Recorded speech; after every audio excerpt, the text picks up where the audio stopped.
How are we doing, everyone? Welcome back to another video. So today we are back in sunny, bright Coventry. What better place in the world? And we're actually here to meet my good friend Bradley. I've known Bradley for a few years. We're actually, when we first started out as estate agents, we worked together. I went and did my own property stuff. He's since started his own property journey. He's got a very successful serviced accommodation business and had some incredible success over the last 6 months. So I thought, he's got a new project. I want to go look at it.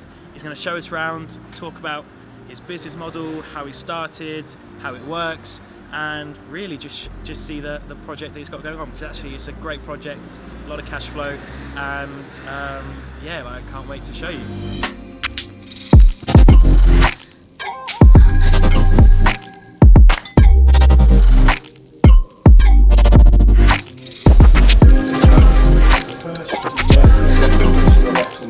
Okay guys, so this is Bradley. Bradley, thanks for letting us do this. Now Bradley has a very successful service accommodation business, like I said. You started how many months ago?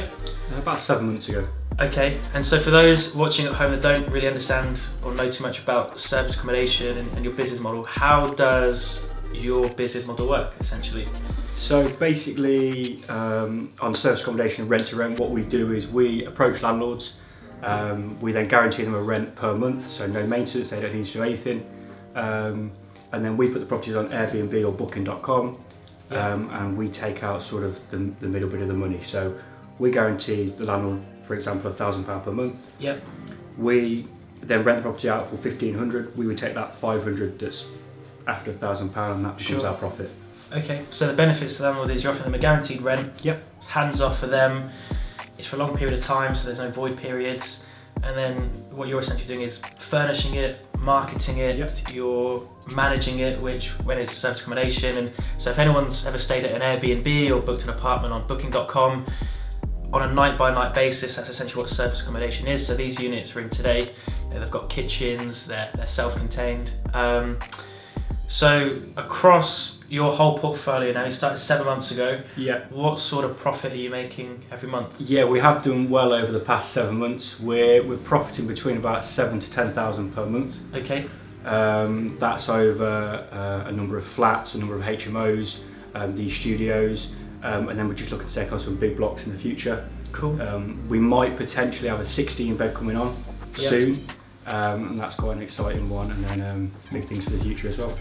Amazing. So £7,000 to £10,000 profit in 7 months with still loads more exciting projects on the way. So Bradley's shown me around this project we're looking at today already. It looks amazing. So what we're going to do, we're going to show you around. Bradley's going to give us a bit of a tour. There's 7 units here. Yep. And then afterwards we'll sit down again and have a bit of conversation about how people can get started doing this, a bit more about how the model works, and really how those watching at home, if they want to get started, how they can do it as well. And by the way, Bradley's just started on social media, so we're going to put his Instagram here, we'll put his social media links in the description as well, so make sure you go check him out, because he's going to be producing a lot more content as well. So let's have a look around. Okay, so we're on the first floor. This floor there's 3 studios. 3 studios. Upstairs we've got 4, so we'll check out these 3 and see what they look like. I'm going to explain how they've been furnished and essentially the layout of the property. So the way we've set up the property this year, is it was originally a bedroom, but we said to the landlord that it's basically way too big to be a bedroom. So we managed to fit some kitchens in. There's already an ensuite in the property, which I can show you in a second. There was actually furniture here as well before, so we didn't need to do too much furnishing.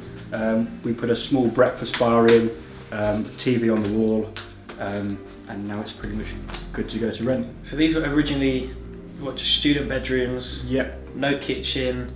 So you've come in, you've put the kitchens in, you've put TVs on the walls, and they're all pretty much very similar to this, aren't they, in terms of furnishing? And when we go upstairs and you look at the biggest studio, you'll see that at a bedroom, it's just a huge bedroom. There's no need for a double bed in there. So, and all the en-suites are really good size as well, nice light rooms, so they work perfectly as studios. Okay, I'll have a look at the other 2. And there is someone, we've got someone doing some work. Yeah, a gentleman putting some of the locks on the doors. This is one of the slightly larger rooms. Wow. So again, loads of big windows, loads of light coming in, and pretty much outside is bang in the city centre of Coventry. Perfect location. Everything you need in a kitchen, it's all there. big double bed, and then again an ensuite in the back. Okay, all right, and then I guess the next room is very similar. Yeah, and that's where the gentleman's doing the work in there. So what we did here was, this was obviously because it was all ensuite bedrooms for students before, we had this set up as the kitchen. But because all the studios are in the properties now, there's no real need to have the kitchen. So what we've done here is put a worktop in, we put a washing machine, we're going to put a dryer in, and then what we're going to do as well is put a meter on all the washing machines and dryers, so people have to put a pound in, so then it cash flows a bit better as well. Okay, awesome. And then behind you, this is all the items that are going to go into the studios. So in terms of management, someone books it on Airbnb. Yeah. You don't have to come here and meet them with a key, do they? There's a key box. There's a lockbox on the outside of the property. Yeah. And what the gentleman is just doing, he's fitting all the key codes on the doors now. So hopefully, once they've opened the property, it'll be keyless, so no one can lose any keys. So in terms of management, all you really need to do is make sure cleaners are coming in. Yep. And the bookings are being managed properly. Any damages, people are being, you're taking deposits for, or you've got their credit card details on file, so if there's any damages, you're still protected that way. What I do as well is, and I think a lot more people need to do this, I actually do my personal inspections myself. Okay. I do one once a week just to understand that when people come into a property, I want it to be as best as it possibly can be. Yeah. So if there's a bulb that's gone, we always leave the spare bulbs in drawers and things, but just so their experience of being here is the best it could possibly be, and they come back and see us again. And then one of the most important things in a service accommodation business is when you're advertising on Airbnb and Booking.com, the reviews are so important. So, when people are booking and they've got different properties to choose from, most people don't choose the properties that have the best reviews. So in order to have more bookings at better prices, the better reviews you've got, the more money you're going to make. So it's so important that the experience of the guests is as best as it can be. And one of the best things as well, what we do, which I would advise anyone that's going to do it, is we pay a lady to come in and stage our properties. Okay. So she comes in with nice bright cushions, pictures to go on the wall, bed throws, and then it might not look exactly like that when they arrive, but it at least entices people to come to the property. Yeah, the photos look good. And that's a great starting point to get people through the door. Cool. Should we have a look upstairs? Yeah. So then upstairs, the smallest studio is just on the right here. So we've still got a little bit of work going on. This should be done in the next day or two. But again, still functions. We've got a breakfast bar people can eat, people can sleep, and then they've got everything they need in their kitchen, so they can cook a meal, and then an ensuite as well. All the TVs are set up on Netflix, so everyone can watch that. And that's quite a simple thing, but when you've got 7 studios all running off the same Wi-Fi, you have to have quite a good system working. Yeah. And I can talk to you about that later, but okay, that works well. And then 3 more, very similar, pretty much mirror images to Yep. downstairs. A good one maybe to look at would be the 2-bed. So basically, as Tyler just said, it is a mirror image of what's downstairs, but this room is a little bit bigger maybe because of where the walls are and different things. So we've got this one set up as a 2-bed. And if you look at prices really in Coventry for what 2 beds are going for, and then work out over a month, it can cash flow a good amount of money. Cool. Wow. So really, new kitchens, you put beds in, you furnished it, you're going to get someone in to stage it. Yeah. You may or may not outsource some of the management. Obviously, you're still going to be involved. You're going to be doing inspections yourself. So it's not completely hands-off. You can make it hands-off, but I think you're prepared to put a little bit of work in. Yep. Really, that most of the effort and the input is in getting it set up, finding the deal, which we'll talk about, getting it set up, marketed, furnished correctly, and then management. Yeah. If you can master those 3 things, you've got a successful service accommodation business. As you say, once the property is set up, there's no need for me to do the inspections. Yeah. I just like to make sure that their experience is going to be super from the moment they get here to the moment they leave, and just the little things I think make the difference. But as you say, with a maintenance company or anything like that, it is completely hands off. Once you've got it sorted, then you just go and find the next deal, have a little bit of cash flow come in, and then you use that to fund the next project. And the landlord's getting what they want because they're getting a guaranteed rent, hands off. They're going to have to think about multiple tenants. If they have any problems, they just come to you. really there's not going to be many problems for them. You've actually added value to their property because you've furnished it, you're having it look all nice. You're getting what you want because you're running a successful service accommodation business, and then the guests are getting a great experience as well. So you're more of, I refer to it as an operator instead of an owner. You don't make money from owning the asset, you make money from operating the asset. Just like a lot of hotels, you go to cities like London or something, these big hotel chains, they don't actually own the physical buildings they're in. Correct. They just have the leasehold and they operate out of that building and use that for that hotel. So it's a very, very similar thing, just on a smaller scale. Yeah, definitely. So we'll sit down, got a few more questions for you, and then that's it. But thanks for showing us around. Okay, all right, so you've had a look around the 7 units. Really, really awesome. A couple more questions for you, Bradley. First of all, out of all the property strategies that are out there, obviously you're doing rent to service accommodation. There's also normal rent to rents where you do rent it out as a HMO instead of service accommodation. There's other things we're doing like loads of other property deals like developments, lease options. There's loads of things out there, but why service accommodation? What is it that drew you to service accommodation and attracted you to doing these sort of deals? Yeah, so when I was growing up, I was always taught that the sooner you buy a property, the better. Yeah. And everyone kept drilling it into me. Renting's bad, you shouldn't do that, it's a waste of money. But then when I looked at what you have to do in order to buy or get a buy-to-let property, so buy a property and rent it out to someone, in order to get a deposit arranged, get your income sorted, get all your finances in place, it ended up like I'd have to be saving 20, 25, 30,000. So if I talk about how this was structured and about what money I need to set up my service accommodation, I say a few thousand like it's not a lot of money, but on the scale of things, and when this cash flows probably 10, 20, 30 times more than a buy-to-let would, I think the return on investment is a much better way of doing it. So to answer your question, the reason I like rent-to-rent and I go down that route is because it seems like a small amount of money to invest for a big return. Well, a typical deal could be you can invest £3,000 to £5,000 furnishing a property, getting up to standard. But then over the course of that 12 months, if it makes £1,000 profit a month, in year one, you've made 12,000 profit from a £5,000 investment, and then year 2, year 3 is you're still continuing to make that profit.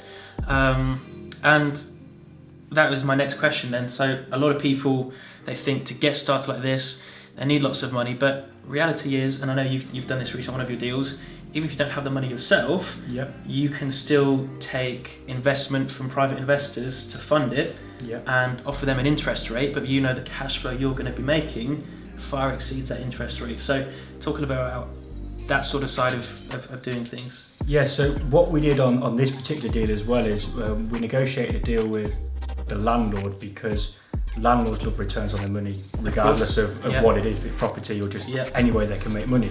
So obviously on this one, with guaranteeing the rent every month for a period of time, and something you touched on then as well is you said about the 3,000 to 5,000 over 12 months. A lot of our deals are structured over 3 to 5 years.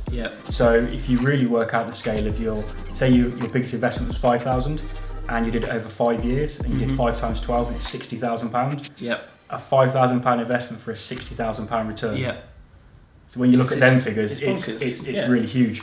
So in regards to getting investment, so on this one, the landlord has a number of properties, so and he knows a lot of suppliers and manufacturers. So what we did was we managed to get the kitchens very, very cheap for very good value. And then what we do is every month we can deduct a figure off the rent back to him to pay back with a little bit of interest. So you can actually, people talk a lot about no money down deals, which I don't think is always true. I mean, it needs a little bit of money always, just even if it's 1,000 or 2,000, which isn't a huge amount on the scale of what you can earn. So that's how we structured this, and then going forward, I mentioned about the 16 studios we're looking to do. I'm going to need further investment, and there's people out there that we can talk to and get money that way. So the first objection a lot of people have when thinking whether they can do this strategy or not is they don't have the money, but we've debunked that myth, because if you don't have the money, you can find it from somewhere. Second objection most people have, I know, is they think to do stuff like this you need to be super clever, super smart, really good at numbers, you need to have loads of property experience. What would your response to that be? Don't do what I did. Which is what? Don't rush into it, because I think just spend a month or 2 months going on a few courses. You don't need to spend a year. Don't waste 6 months, and don't do what I did as well. Start reading loads of motivational books and doing this and not actually doing anything. Just go and do it and then learn. But don't go so blindly like I did. On my first deal, I had no idea what I was doing. But I picked it up very, very quickly because I had to pick it up because there's a lot of things involved. So I went on a few courses, free courses, just weekend courses, didn't pay for anything. And one of the service accommodation courses I went on in Birmingham about 7 months ago, his view was to steer clear of rent to service accommodation. His model that he'd been doing for years and years was do rent to rent but through the HMO route. But I see the service accommodation route as being much higher cash flow. Of course. So I think that works better. Okay, so really it's about finding that right balance between don't get ready and wait around and just think I'm not ready yet, I need to learn more. You also need to have that element of, you know, before jump and just jump into it and know you'll pick some of it up along the way, and the best way to learn it is to do it. So it's just about finding that right balance. And a lot of people think you need to be super smart to do this. You know, I didn't go to university, you didn't go to university. Failed school, his words, not mine. And so, anyone can do this. It's just a question of, you know, how resourceful are you? Because it's not a question of do you have the resources or not, it's a question of how resourceful you are. It's a question of are you prepared to invest in yourself and learn and take action and just getting it done. And that's it. So my final question for you, what's the plan, what's the vision moving forward? Where do you want to take this? So the view I see is what I want to do is build a rent-to-rent portfolio, a huge portfolio of these sort of things. And I think, especially in Coventry, we had a massive boom over the past few years of loads and loads of students coming in. And a lot of landlords, a lot of people made a really, really good amount of money. Well, before I met you, I just spoke to a guy outside that literally the next building site along, there's a building site someone's just paid £1 million for to build some student accommodation on. And you only got to look around at the skyline. There's cranes everywhere of them building student accommodation. So yeah, you're absolutely right. And having said that, there's a gentleman I spoke to the other day who showed me the 16 studios I keep talking about. And what he said was he's just converted 9 offices into studios right next to the university. Surprisingly, he's not going to rent it to students. Why is that? Because there's a better income on service accommodation in Coventry. Wow. There's more professionals coming in, there's more people working for companies like JLR, you've got Amazon, loads of different people and companies, and there's more money doing it that way. Because a lot of people, when they think of Airbnb, they think people coming maybe like tourists predominantly, and there's a little bit of tourism here, but actually tourists, they may only stay for 1, 2, 3 nights, but actually you're going to get longer stays from people like you say at JLR. They need to be here for a week, 2 weeks. Building contractors need to be here for months at a time. So yeah, what sort of guests are you expecting with these studios we've looked at today? So as I just mentioned before, I've got people coming over from places like Dubai, and they are medical people. They're coming over with their families, so they will come in here for a few nights at a time or maybe a week. We have a lot of parents coming to visit their children, the students. A lot of overseas students. And the amount of contractors, for example, if you look around like you just said and you see all the skylines, and the people that are building all these buildings need somewhere to stay. Of course. So in a number of my HMOs in the city centre, I've got people from British Telecoms, I've got architects, I've got archaeologists, I've got builders, shop fitters, and they all need somewhere to stay. And because they come in a group, they like to be in a house together, so the HMOs work great for them.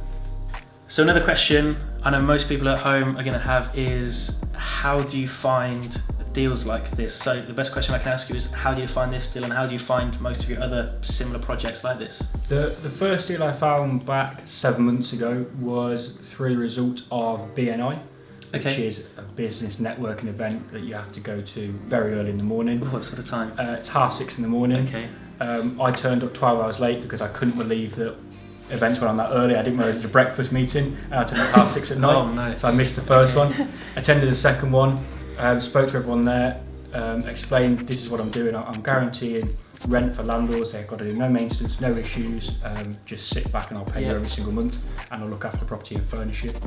Off the back of that, the gentleman who actually ran the BNI event said to me, where we do our mortgages in our office, there's a flat next door, the flat's just come empty. Do you think you can do a rent-to-rent with the landlord? Okay. And then it was just a conversation between me and the landlord. This is what we're happy to pay. We'll furnish it, we'll do this over this period of time. And they turned around and said, yeah, that's great. And from there it was advertised on a few different portals, and then rented out. Okay, and any other ways you can advise people to find these sort of Yeah, deals? I think if you can get yourself out on social media, I know it's a very broad thing to say, but if you can get your profile out there on Instagram or on Facebook and talk to different people, you'll generally get business coming that way. The way I found this deal and a few others with this particular landlord was I previously worked for an estate agent, as Tyler said, and we were actually selling the property for him. It was a little bit overvalued, and I explained the model that I was doing. Yeah. He was very happy with that. He's a landlord that's got a good amount of property, so we did a few more like that. And then of this one, I came into this one and it was 7 bedrooms. Okay. And we said, why is it 7 bedrooms? They're just huge rooms. Yeah. And now you've got breakfast bars, you've got kitchens, you've got 2 double beds and a great little room. Amazing. Okay, well I like what you said about just networking, social media. I'm a big believer that a lot of people say it's not what you know, it's who you know. I like to say it's not who you know, it's who knows you. And just by letting everyone know what you do, whether that's through networking events, whether that's through social media, whether that's going and meeting out agents in the city centre, really, if everyone knows what you do, as soon as they come across what they think might be a potential deal for you, they're going to call you, they're going to speak to you, say, come check this out. And so, for me especially, I know social media can be so powerful for things like raising money for investment, people sending deals your way. So the more people that know what you do, the better. So my advice as well, pretty much what you said, just go out.